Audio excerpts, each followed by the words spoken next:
Now our second speaker in line is Mr. Ram Kumar, Director of Product Management, Texelo. Mr. Ram Kumar is the Director of Product Management at Asture Software and has been instrumental in incubating and bringing to market two new products, Texelo and Synergita. And today he's going to talk on different approaches to build a multi-tenant SaaS application. I welcome Mr. Ram Kumar. Talk about the cloud itself, the infrastructure, but this is focused on the application side, on the SaaS part of the cloud. So suppose if you are a enterprise or an ISV trying to build an application for the cloud, okay? So how do you build it? What are the various ways? What are the various approaches that are available today to build your application for the cloud? But there are two more aspects to that. One is SaaS, another is multi-tenancy. So there are three things interrelated: cloud, SaaS, and multi-tenancy. So how do you build a multi-tenant SaaS application for the cloud? Okay, what are the various approaches? That's what you're going to cover today. So before that, let me talk about what is SaaS without multi-tenancy. So you typically have a separate server instance for every tenant. Multi-tenant means a tenant means is a customer. Let's say you are providing a performance appraisal system for your customers on a SaaS model. Then every organization is your customer, and so every organization that you sell to is a tenant. So you can actually have a web application which is running on the cloud, offered as a service to your customers, but you have a separate server instance, an Amazon instance or a Rackspace instance or an Azure instance for every individual customer. So that is what is called as SaaS without multi-tenancy. Whereas in a multi-tenant SaaS, what happens is that the same instance, the application instance or the database instance, is shared by multiple customers, multiple tenants. Okay, so that is called as multi-tenant SaaS. So there are various maturity models in SaaS. The first 1 and 2 is what I explained, that there is a separate instance for every customer or every tenant. Whereas in the third and fourth cases, a common instance is shared by multiple tenants or multiple customers. And when you have a maturity model of 4, you actually have a load balancer. So you might, let's say you have 1,000 customers, you might have 3 instances serving 1,000 customers, and the load is balanced through the load balancer. Okay. So this is something that you have to decide at your application level, whether you are going to build an application which is going to be in maturity model 1 and 2, or are you going to build an application in maturity model 3 and 4.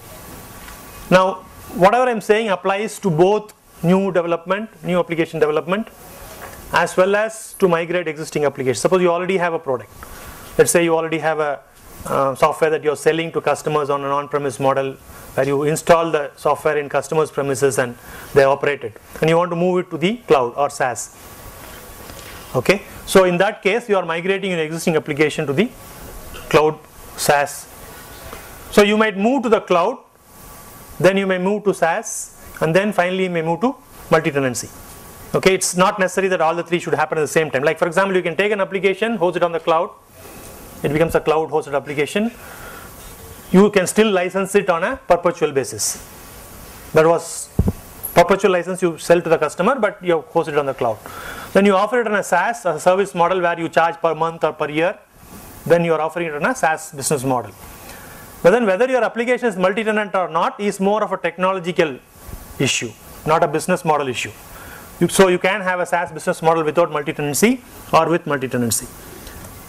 Okay, so the multi-tenancy has a lot of advantages in terms of cost saving, the hosting cost, the production cost, the administration cost, and particularly when you have to service different customers will want to customize their application to suit their requirement. So the general tendency is to customize the code for every customer, because it's anyway you have a separate instance for every customer. So you end up maintaining a lot of code bases. Whereas in a multi-tenant model you can't do that, because it's a single instance, single code base servicing multiple customers. So you have to find other ways of customizing the application without changing the code. And you can also leverage on the cloud elasticity only when your application is multi-tenant. If it is not multi-tenant, you can't really leverage on the elasticity of the cloud. Okay, so here is a summary of 3 broad approaches to building a multi-tenant SaaS application.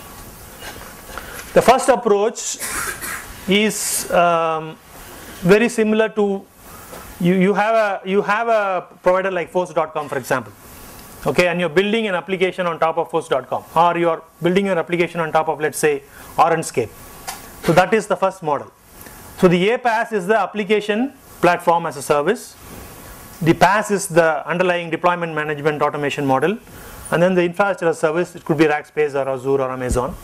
So you use this stack to build your SaaS application, which is the green one. Then you get to the market faster, but there is always a lock-in with the platform in which you are built your application. And the development environment is often proprietary, like Force.com has its own development environment, Orenscape has its own development environment, etc. And most of this is 4th generation approach to development. We will talk more about it as we go into this presentation. The second alternative is you do a ground up development of a normal application with multi-tenancy, and you host it on an IaaS like Amazon or Azure or Rackspace or NetMagic, wherever. Okay, so you have a lot of freedom, flexibility and control because the application is fully developed by you, the whole stack is owned by you, and you only hire the infrastructure to run it, right? But there is a lot of complexities and costs and time overheads in getting to the market and offering that as a solution to your customers. The third alternative is to use what is called as a multi-tenant SaaS application platform and then host it on an IaaS or a PaaS or on-premise, because some customers, if you are an ISV building an application, some of your customers will want it to be hosted on their own premises in their own servers. Some large customers. Some customers, medium-sized customers would want to host it on somewhere else. You can have thousands of small customers using it from Amazon, for example. So, but you still want to maintain a single code base. You don't want to have separate code bases for each situation. So you need to build an application on top of a multi-tenant SaaS platform, which you can host on-premise or on Amazon or Azure, anywhere you want. Okay. So that is the third approach. So before I go into the advantages and disadvantages of each one of those 3 alternatives, this is a result from one of the surveys that Texelo did. So typically people today, even because most ISVs are already existing ISVs, they are already on Java, they are already on .NET, so they generally prefer to continue using the same application platforms even to build applications for the cloud.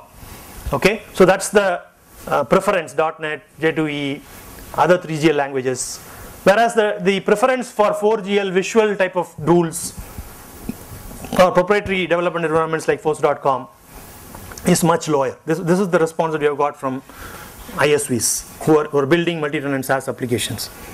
So the development approach is again between building their own layers of application, multi-tenant application layers versus using a hosted platform. The preference is again to build their own or use their own layers.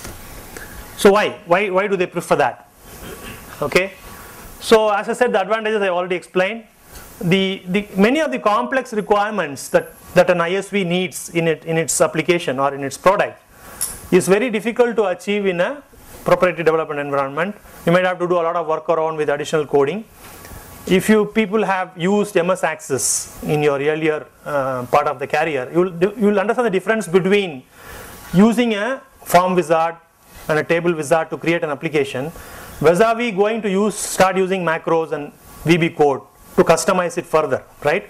So most of the visual development tools, application PaaS tools on the cloud are very useful for long tail applications which are simple in nature, which you can just drag and drop, build your model, build your forms and go and host it on the cloud and start offering it as a service. But when you want to make it a little more complex, and you need to really start writing a lot of workaround code to get the flexibility and control that you need, which becomes a little unwieldy. It's like beyond a particular point, an Access application with a lot of macros and VB code becomes unwieldy. So you have to go back to building your ground up application. So there are certain situations where the 4GL approach to building applications on the cloud is very useful, particularly for citizen developers, business analysts who want to build applications for their own departments. Whereas there are always applications that have to be built by standard Java developers or .NET developers, where that kind of flexibility and control you need in certain applications. So you need to choose What is the application you're trying to build? What is the flexibility and control that you need? Whether you can build it on a alternative one type of APAS 4GL type of an environment, or do you need to do a .NET or J2EE based development? There is another approach that is available, which is called as build your application, or take your existing application and host it on a application server. SaaSgrid or Apprenda SaaSgrid is one of such example, where it's a runtime platform, it's a runtime environment where you drop your application into that and it injects multi-tenancy during runtime. Okay, so that is another approach. It is very useful for migrating your existing .NET application to a SaaS model quickly, very fast. But if you have not provided for customizability and configurability in your existing application, you will not get that even after you have hosted it on a SaaS server. What I mean by that is that, for example, if different customers want different business rules, different workflows, different views for their application, but you want to have a multi-tenant application, then you need to have a lot of configurability in your application at the application design stage itself. If that is not there, then even hosting on a SaaS server like this is not going to be helpful.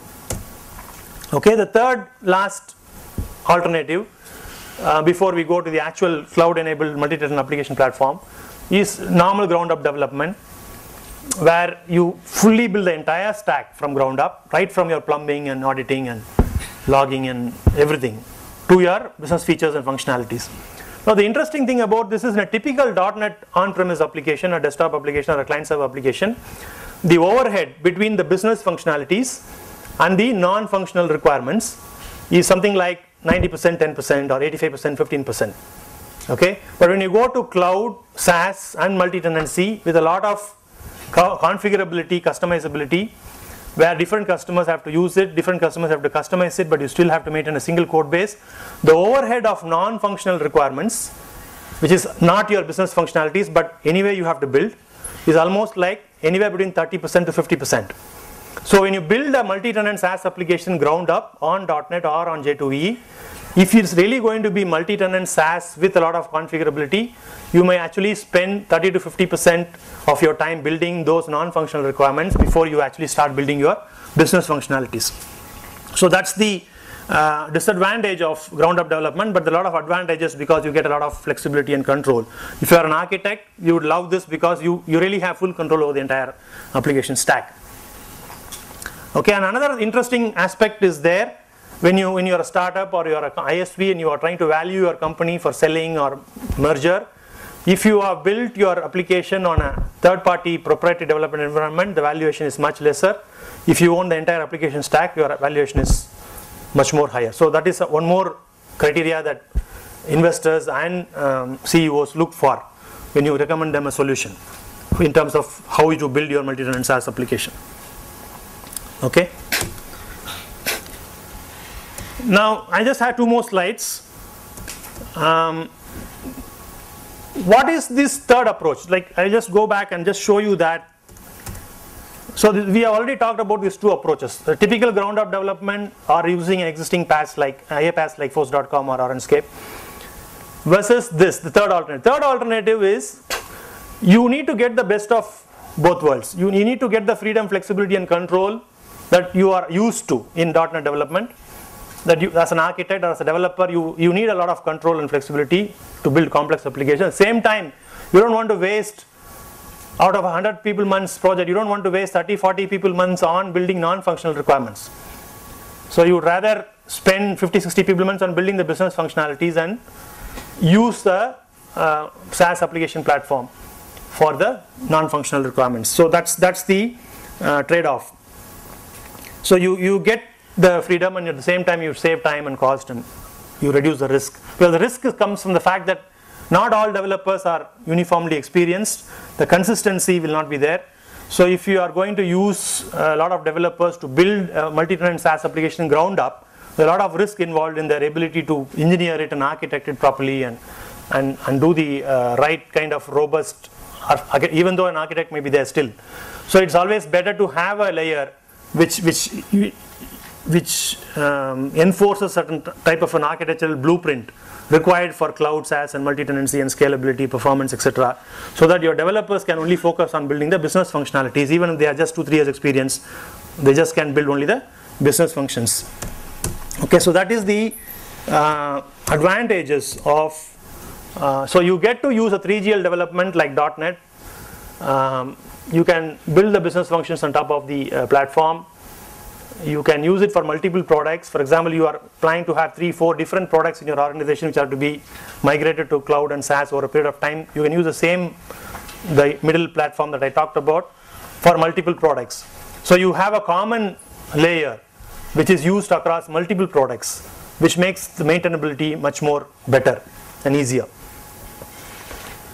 And of course the platform has to be loosely coupled from your business functionalities, so that you can independently upgrade the multi-tenant SaaS platform without affecting your business functionality. So if you're already on production, you're running an application, let's say 1,000 customers are using it, can you upgrade the middle layer with some additional features without disturbing your business functionality? So that there is a huge difference between the second and the third approach, because this is a monolithic stack. So every application has its own monolithic stack. If you have 4 products, you have 4 such stacks. So if you have to upgrade, you have to upgrade each one of those applications. Whereas the third alternative, you might have 4 different products, but the middle layer is common. So you upgrade the middle layer, all the applications in your company gets the benefit of that upgrade. Okay, so this is a typical stack. Okay, so the bottom is a technology stack, like let's, for example, .NET 4.0.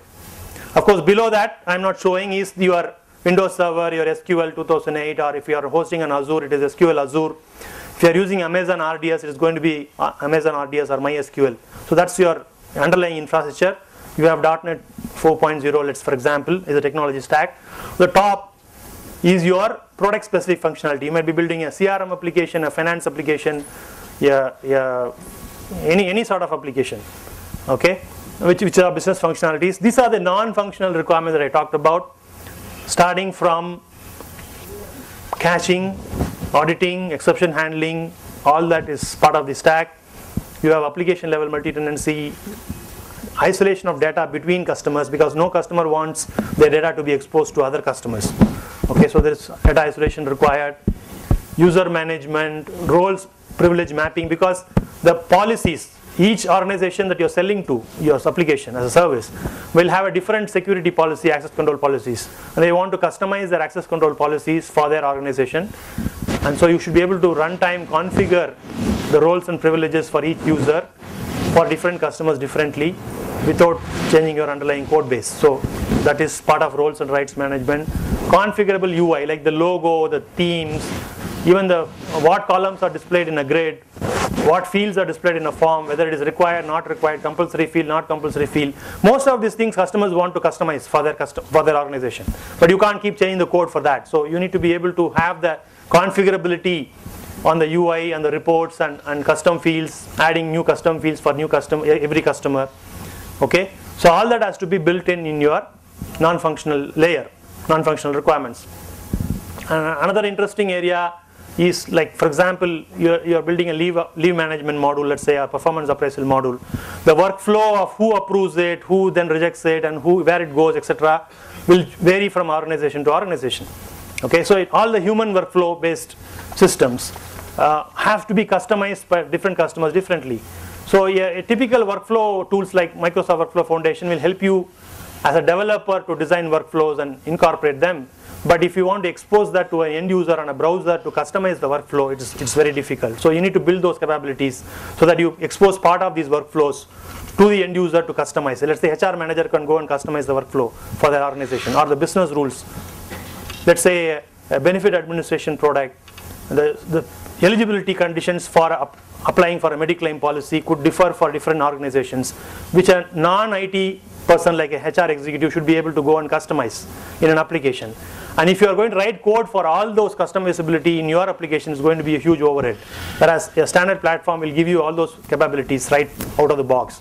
So you inherit the forms, you inherit the grid, you inherit the entities above the platform, which is loosely coupled, so that when you build your product on top of this, all those capabilities automatically accrue to your application. And then there is operational things like license management, package management, what is common across applications like CRM, finance, HR, any domain, any application. There are certain things that are common like user management or license management or package management, authentication, security, etc. So all this can be coming out of the box for you from a ready to use, easily upgradable platform, so that your developers can focus on the business functionalities. So I'll stop here. If there are any questions, I'll answer them. Hi. So I have a question, like for a startup, when you are thinking about developing a new application, your focus is to just get the application right, test it out in the market quickly. So you would probably like to use the alternative where you're only focusing on the top layer, that product specific functionality. But as you grow, as you get more established, are there any milestones you can look when to switch from alternative 1 to alternative 2 to alternative 3, so that you bring in more and more of the stack in-house? Okay. See, if you are trying to prove your business model to your investors, for example, okay, so yes, they are the first 10 customers, 20 customers, you don't even have to build a multi-tenant application, okay. So you can still afford to have a separate server for every tenant on Amazon, okay. So multi-tenancy is really an issue only when you are really successful and you want to grow, okay. So you can actually build a normal web application and still go on a single tenant model, which means there is a separate instance for every customer to prove your business model. That is one approach. The other approach is to go to a PaaS solution like Force.com or Orangescape and quickly build a prototype, put it out in the market and ask customers to use it and see whether they are willing to pay for it. And once you are convinced that there is a market for this product, then you can always directly go to alternative 3 and take a stack and build your business functionalities on top of that, okay. So depends on your application, depends on your scenario. Both these can be tried if you are a startup. I just wanted to know how long it will take to integrate from an existing application for any typical application with this the multi-tenant layer, whatever you are telling, right? Okay. So see, for example, if this is actually typically a layer from a .NET stack. So if you already have a .NET application and you need to because if it is a 5-6 year or 7-year-old application and you have really not built the MVC approach to separating your layers, it's very difficult to migrate. It's better to rewrite. But suppose it's just 2-3-year-old application and you already built it on MVC, then it might be much easier to introduce this layer between your product functionality and the underlying infrastructure and go. So it's a little bit of messaging required on your code to make it go through this layer instead of directly going to the database or directly going to the infrastructure. So it depends on the maturity level and the age of the existing application, whether you need to, how much of it can be reused. I would say if the reusability is only 30-40%, I would definitely say rewrite it from the scratch. The reusability is something like 50-60% or 70%, then it's better to migrate it, modify the code and take it through this stack. Okay. Also, who will manage this layer in public cloud? Suppose because I have to build my application with this layer, right? So once I develop it and after I host it in the public cloud, so who will manage these layers? Actually, in our case, see, different approaches are there for different people. There are people who offer this as a service on the cloud, which means that we are also planning to offer it as a service on the cloud eventually. But as of today, what we offer is a library of components or a framework, which is as a package delivered to you, which you use during development and deploy it wherever you want, which means the binaries of this layer is already deployed along with your binaries.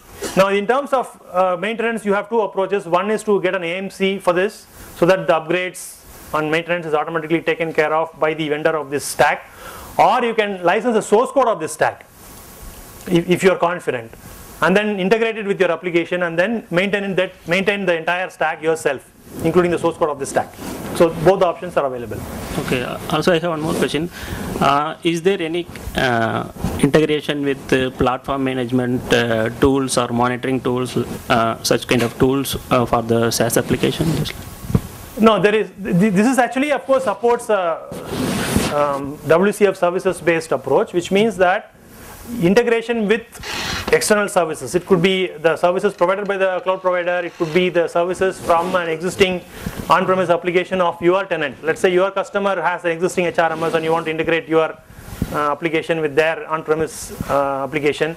So integration is always done through services, it is possible. I have a question. Yeah?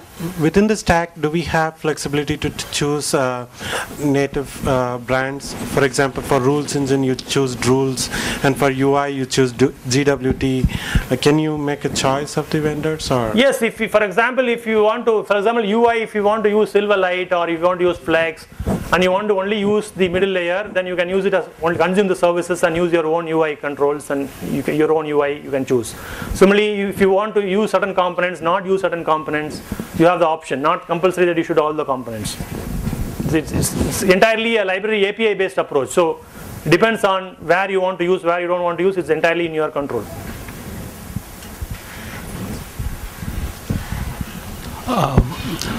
If a project is developed in PaaS, so the flexibility of increasing the number of customers. So based on that bandwidth or whatever the flexibility, it can be done on the fly. So if it comes to the ground up model, so it will be deployed in a virtual machine, something like that, right?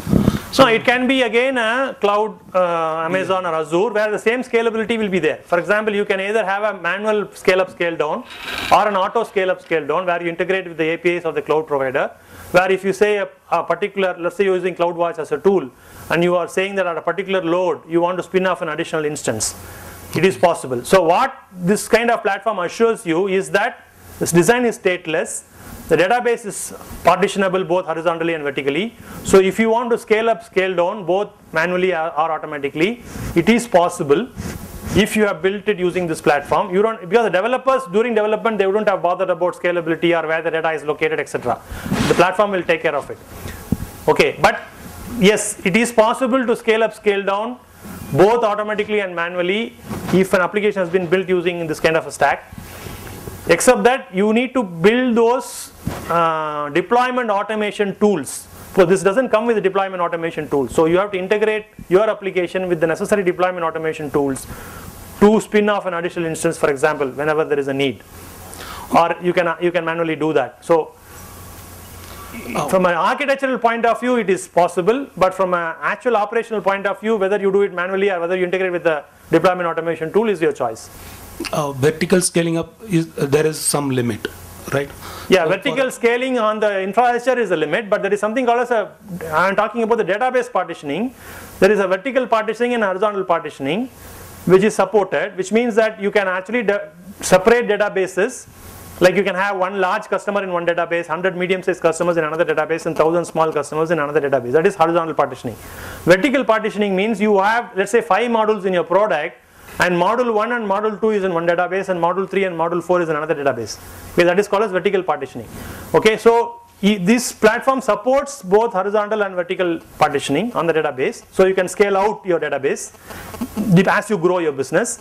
Whereas this scale up, scale down in terms of number of instances, you can vertically scale up a particular instance, or you can spin off an additional instance, or keep adding more instances. Like you can even go up to 25, 30, even 50 instances, all through a load balancer.